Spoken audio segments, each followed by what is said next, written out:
What is going on, everybody? Welcome back to another mock draft Monday on the channel. Now, as you guys can see, I'm not in the usual cave. I'm actually in Mobile, Alabama for this year's Senior Bowl. I'm super excited for that. We still want to go ahead and get out this mock draft for you guys, so make sure you guys smash that like button. If you're new to the channel as well, make sure you hit subscribe. I appreciate everybody who's been showing love as well. We are very close to almost 300 subscribers, so that was pretty much my goal for the end of January, to get to 300 subs. So if you're new, make sure you smash that button for me. Appreciate everybody who showed love to the last mock draft. I know it was just AFC West centered, but no need to fret. This mock draft today is going to be the entire first round, with, of course, a little bit of intel from the Shrine Bowl that's been going on, as well as measurements from the Senior Bowl. Senior Bowl practices are set to kick off tomorrow, so of course next week's mock draft is going to be potentially a little bit different. But with that being said, we're of course going to go ahead and jump on into it. Now, please do keep in mind I am holding my mic today, so just in case I do sound a little funky compared to previous mocks on the channel, that is the only reason why I was unable to bring my mic holder on the plane. But with that being said, let's go ahead and jump on into it. And for this first pick, there's a couple of question marks that I have, because quarterback could be in play, with the Titans, Browns, and Giants reportedly telling Shedeur Sanders not to worry about testing at the Shrine Bowl. But with the recent comments from Chad Binker, who is the believe he is the president of football operations for the Titans, it's going to be interesting to see what they do with this pick, because as Binker went on record saying, Titans don't want to pass up on this opportunity to get a generational prospect. Now, do you think Cam Ward and Shedeur Sanders are generational if you are the Titans? I honestly do not think so. Now, both quarterbacks do great things in their own right. Cam, best pocket presence, gives you better mobility, and probably has a little bit more liver arm, gives you better arm angles to throw for sure. Whereas Shedeur is going to be, processes plays faster, obviously has better accuracy between the two, and he's probably more NFL ready, with Cam Ward having a higher ceiling. But I don't think you can consider both of them generational, to be completely honest. I do think Titans could be in the mix for a quarterback in free agency. As I mentioned in previous mocks, you'll have guys like Sam Darnold looking for a job. Justin Fields is going to be looking for a job. Daniel Jones is going to be looking for a job as well. You're going to have a couple of, guys in the mix. The Titans could be potentially interested in, if they just want to find a bridge quarterback and find, a quarterback in next year's draft. I think with that word generational coming from Chad Binker's mouth, that really leaves it up to two players, which are Travis Hunter and Abdul Carter. Really the only two generational players that I would consider coming out of this year's class. Now, there are some blue chip prospects for sure, but in terms of that word generational, which gets thrown around so loosely as of late, I think it's just these two.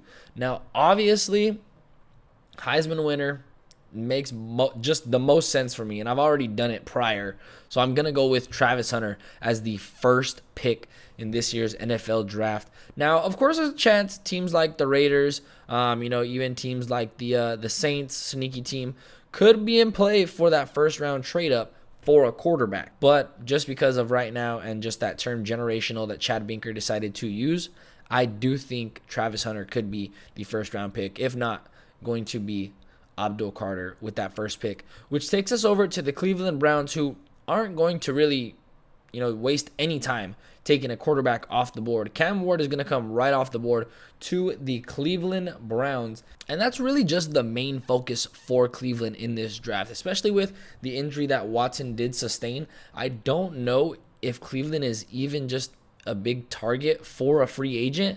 I don't really see a free agent coming over to play football in Cleveland, which is why I think they need to maximize this opportunity and grab a quarterback in the draft, especially one of the higher rated ones like Cam Ward, which then of course is going to take us over to the New York Giants, who again have already told Shedeur not to test at the Shrine, which leaves me to believe he's going to be penciled in for a top 3 pick. Now, some people are saying there's a chance that Shedeur Sanders slides down boards. I really Don't see it happening, especially if those reports are true that these three teams went ahead and told Shedeur Sanders not to worry about, testing at the Shrine Bowl. So there might be not a chance that the Raiders get him at 6. They're going to have to make a play for one of these top 3 picks if they're going to want to get Shedeur Sanders in this draft. Now, of course, my Patriots are going to be salivating at the opportunity to get, again, a generational prospect like Abdul Carter. Of course, Ted McMillan could be in play, big-time target for Drake May, but I'm just going to be completely honest. I think the edge needs to get taken care of ASAP just because you can find other weapons in this draft class, but you can't find another Abdul Carter. Easily the best pass rusher in this draft class. Versatility, IQ, and athleticism are off the charts. He did move to edge this season, coming over from the linebacker position, so he does have that versatility. Again, just blew his career numbers out of the water this season. He had 12 total sacks, and I just don't think this is a guy that the Patriots can pass up on. I think easily Abdul Carter is the pick here, which takes us over to the Jaguars. Now, previously, I have had an offensive tackle go here because of the reports that potentially Will Campbell's arms are just going to be too short. So he might have to get kicked inside to guard. Kelvin Banks might play guard at the next level.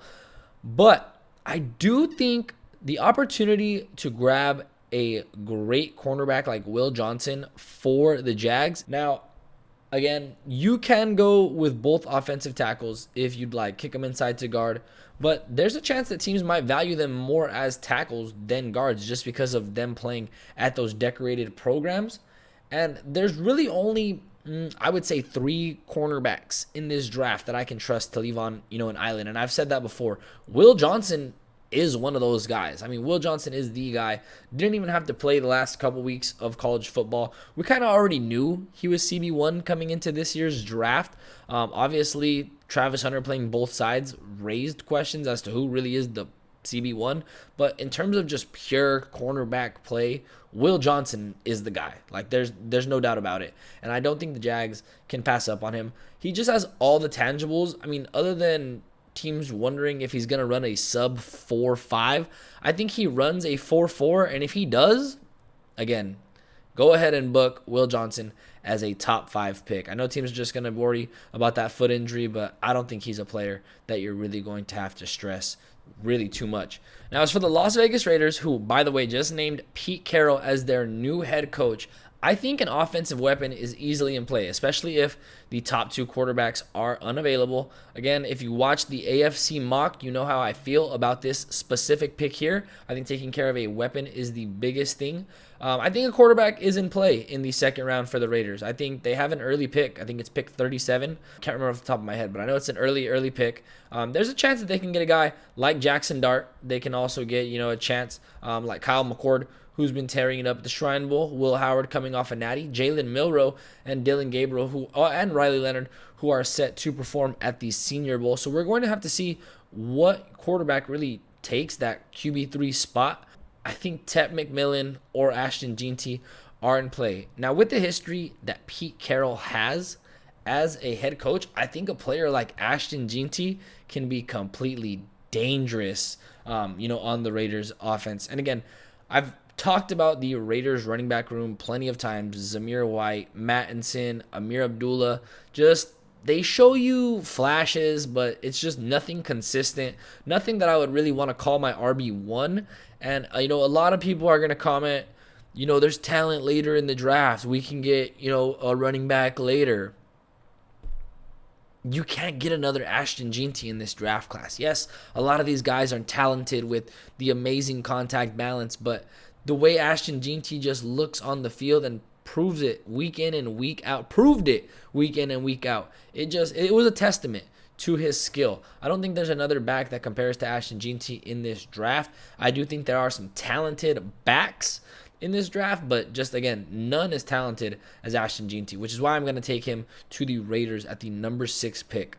Now, as for the Jets 7 pick, I honestly questioned really what I should do with this pick for a couple of weeks now, and it's really come clear it's going to come down to cornerback or defensive line. With all the departures in their defensive line in this offseason, I think Mason Graham is just kind of tailor-made for this pick here. Pairing him with Quinnen Williams is going to be extremely dangerous, and you kind of want to have a solid defensive line playing against quarterbacks, like Josh Allen, Tua Tagovailoa, and now Drake May in that AFC East. So I think Mason Graham is going to be a great pick here.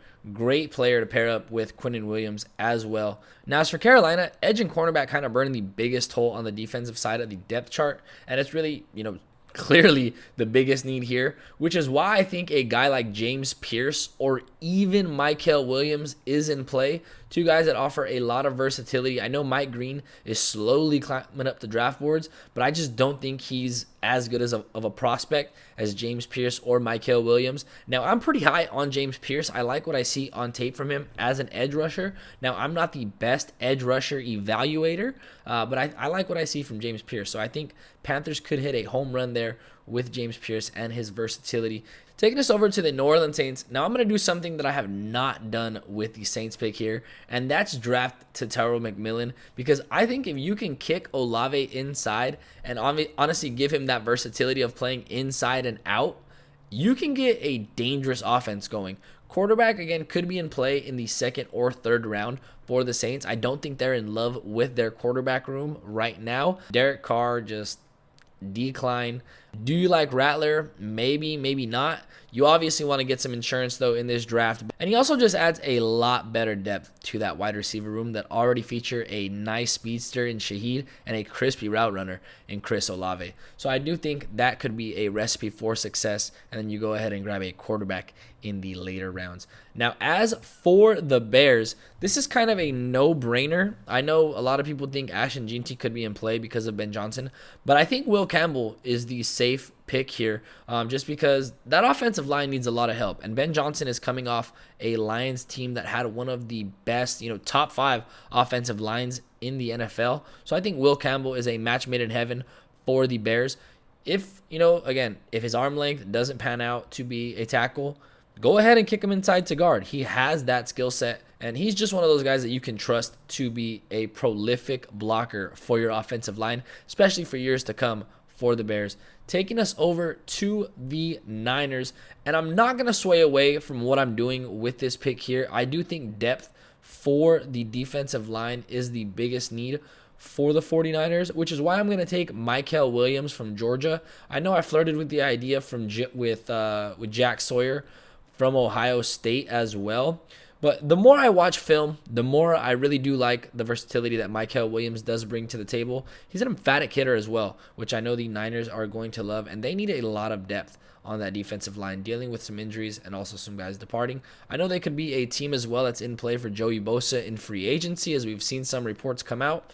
But I think safe bet for right now at this pick 11 is just go ahead and draft an edge rusher in Mykel Williams. Now, getting into the Dallas Cowboys, with the best running back in this draft class taken off the board, there is a chance that we could see another one of these running backs go a little early. I like what Caleb Johnson did this season. I'm also very high on Omarion Hampton, but there's just a lot of depth left over in terms of talent for this running back class, so maybe that's not in play at the 12th pick. What really doesn't have a lot of depth is the polished wide receivers in this draft class. With LB3 and Emeka Egbuka still available, I think there's a chance that we see one of these two receivers head over to Dallas. And again, I'm really high on Emeka Egbuka. I think he's one of the most polished wide receivers in this draft class. And I think pairing him with a wide receiver like CeeDee Lamb and a quarterback like Dak Prescott, you're setting up your offense for some success. Again, running back you can grab a little later in the second or third round,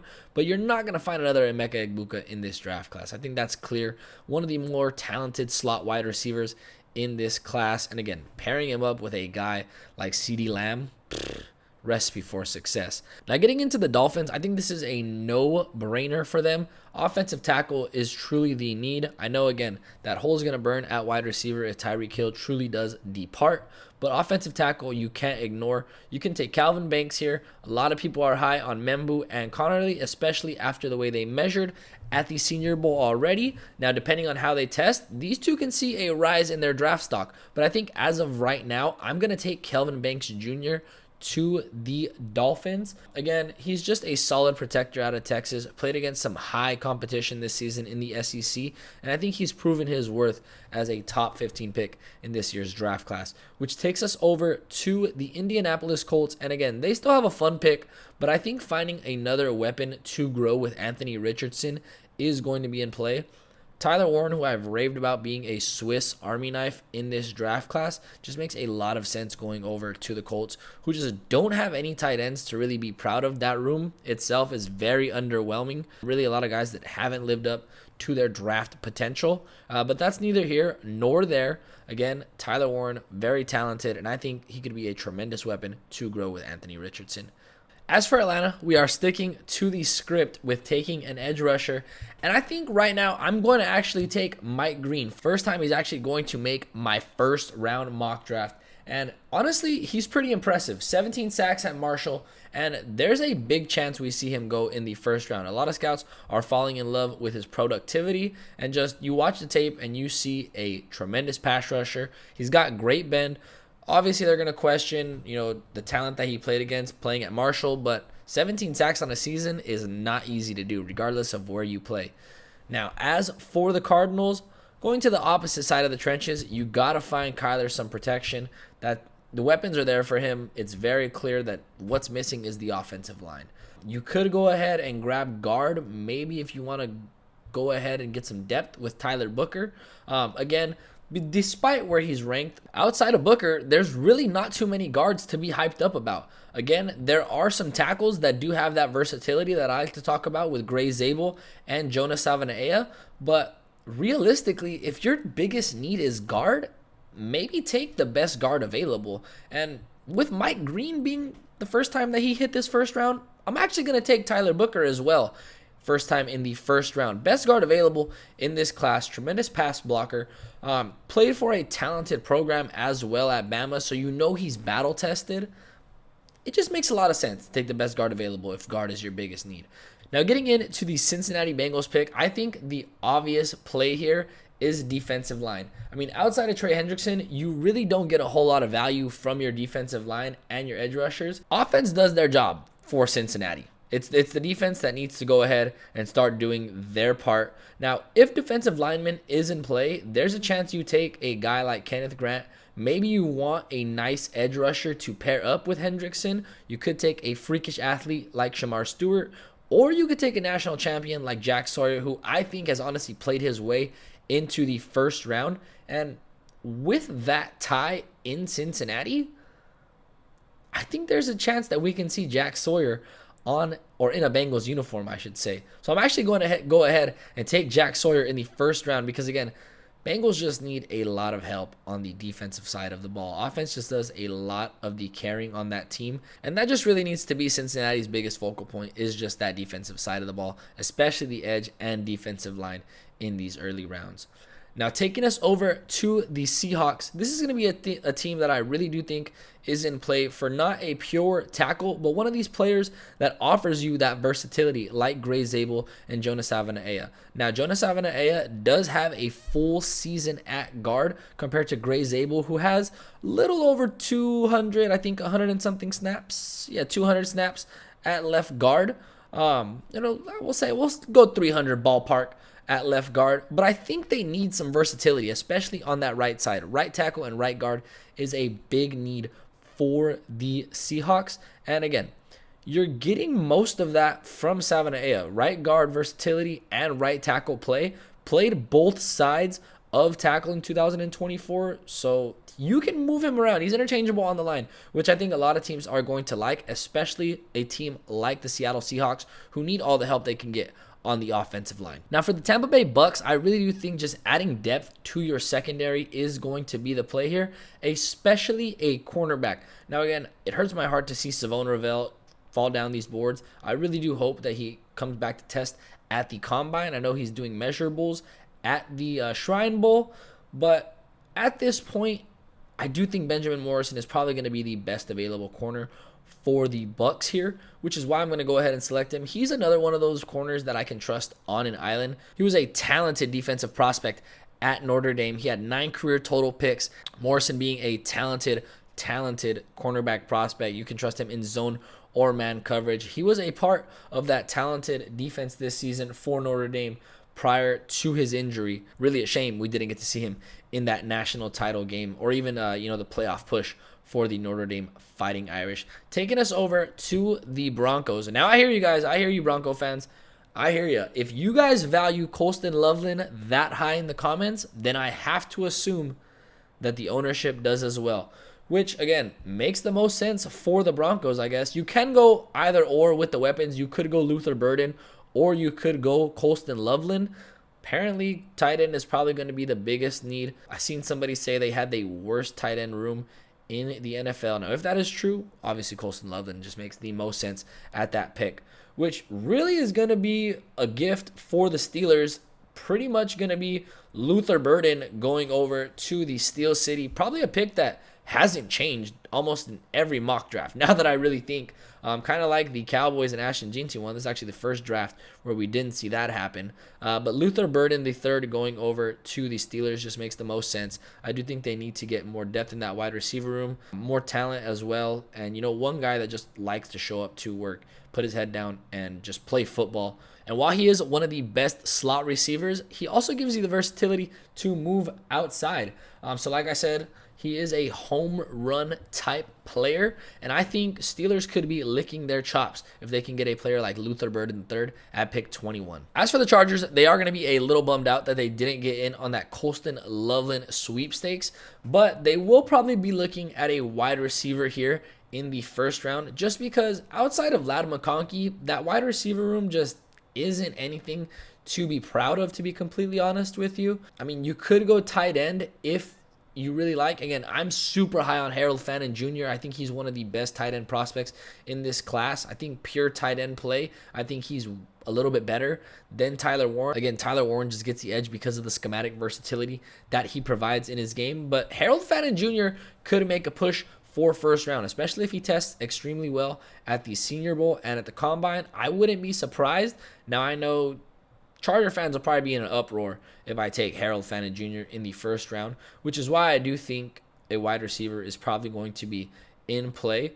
Now, I'm pretty sure Charger fans aren't going to want Savion Williams. Dealing with TCU players is not a strong suit for the Chargers. Now, there could be a chance that Isaiah Bond goes in the first round, as I do believe he is going to be one of the fastest wide receivers in this year's draft class, along with his counterpart, Matthew Golden from Texas. Both Texas guys could find themselves in the first round, but I'm going to take a sneaky sleeper in the first, a player that honestly is just flying off the charts at the Shrine Bowl, and their scouts even saying that he can be a top 5 wide receiver in this year's draft class.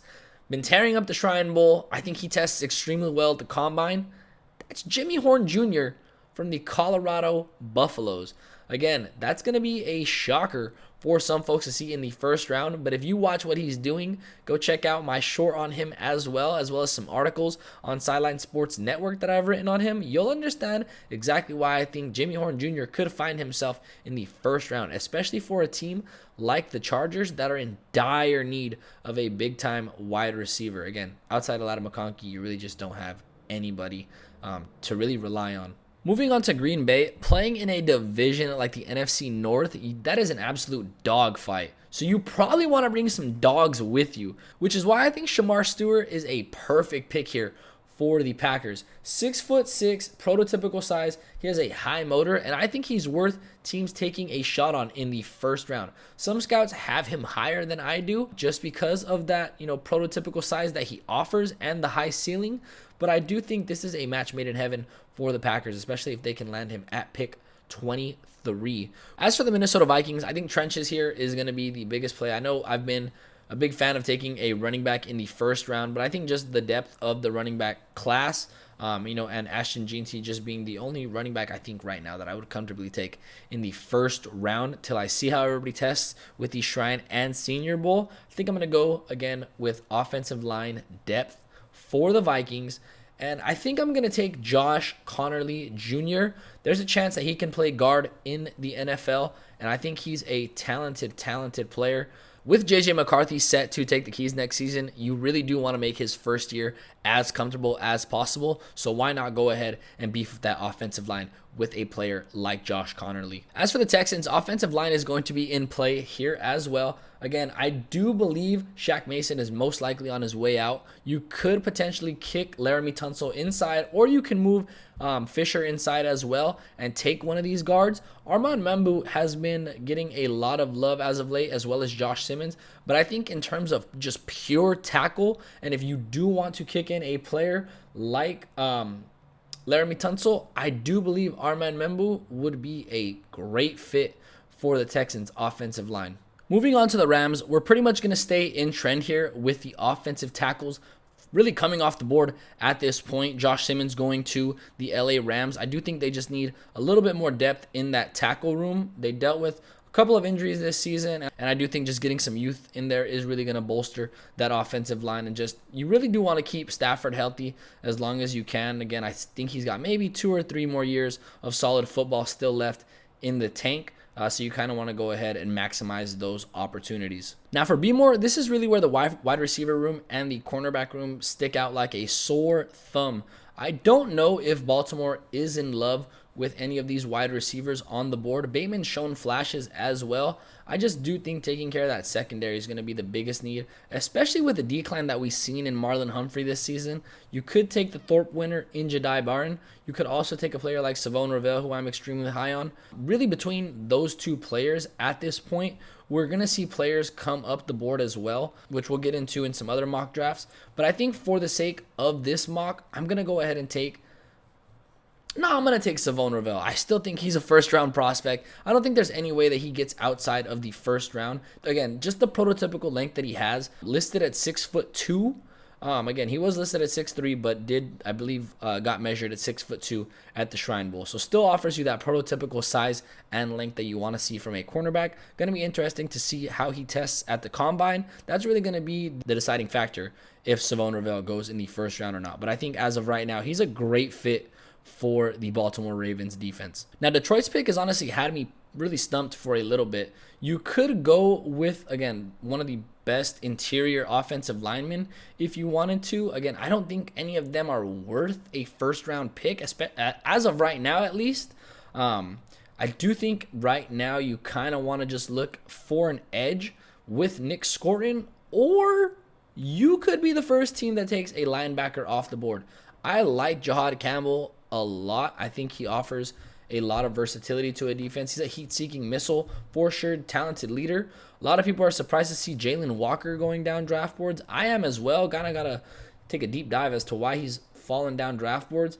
But I think as of right now, getting a counterpart for Hutchinson could be extremely dangerous for that defensive line. And we know how Dan Campbell feels about the trenches.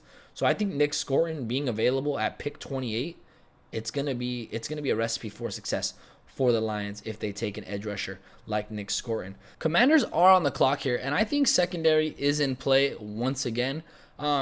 Seeing that recent interview with Marshawn Lattimore was a little bit interesting. I'm not sure if he returns to the Commanders. He might have ruffled a couple of the wrong feathers, so I do think a cornerback is going to be in play. They are in desperate need of a pure CB1 if Lattimore does end up departing, which is why I think Jedi Barron is a perfect fit for the Commanders. 2024 Thorpe winner. Now, the Bills are another team that really do keep me stumped with their pick, because it just seems like every year they're always just one piece away. You could go wide receiver, you could go secondary. I mean, you could be the first team that takes a linebacker off the board if you wanted to. You could even dip into the defensive line, especially with Kenneth Grant being available. I'm very high on TJ Sanders. Really, it could go either way, especially after this past Sunday. Heartbreaking loss, another one for Josh Allen. again, I don't know where you go with this pick. There's just so many which ways you can go. Cornerbacks available aren't really too appealing to go in the first round. I think just best available would probably be Kenneth Grant.